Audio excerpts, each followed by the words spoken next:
Kandidati për kryetari komunës Tetovës nga koalicioni Vlen, Bilal Kasami, ka vazhduar aktivitetet e tij për raundin e dytë të zgjedhjeve lokale. Ai së bashku me strukturat e koalicionit Vlen pret fitoren në raundin e dytë në Tetovë. Këto zgjedhje ishin të rëndësishme për pushtetin lokal, sepse qytetarët vendosën për të përzgjedhur kandidatët më të mirë, programin më të mirë, atë të cilët do t'i udhëheqin në 4 vitet e ardhshme. Edhe në raundin e dytë, koalicioni Vlen futet si fitues dhe me avantazhin cilin e ka në gjitha komunat ku ka shku në balotazh, dhe kjo do t'jetë edhe një konfirmim i politikave tona të drejta edhe në përzgjedhjet të kandidatëve, por edhe në programin të cilin e kemi përpiluar dhe i cili ka qenë shumë afër kërkesave dhe nevojave të qytetarëve, dhe sigurisht një besim të cilin e kemi marrë që ky program dhe këta kandidat më së miri do të realizojnë premtimet e tyre dhe do të zgjidhin hallet e qytetarëve.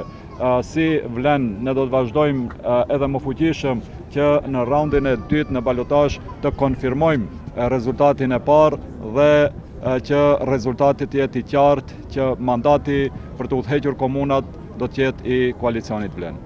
Në ndërkohë, Kasami është pyetur edhe për deklaratat e djeshme të kryeministrit Hristijan Mickoski, i cili tha se ata politikanë që merren me tema etnike i pret fati i Ali Ahmetit. Kasami në këtë rast tha se fokusi i tij është fitoria në zgjedhjet lokale në Tetovë. Unë si kryetari i komunës së Tetovës kam përfaqësuar dhe vazhdoj të përfaqësoj të gjithë qytetarët e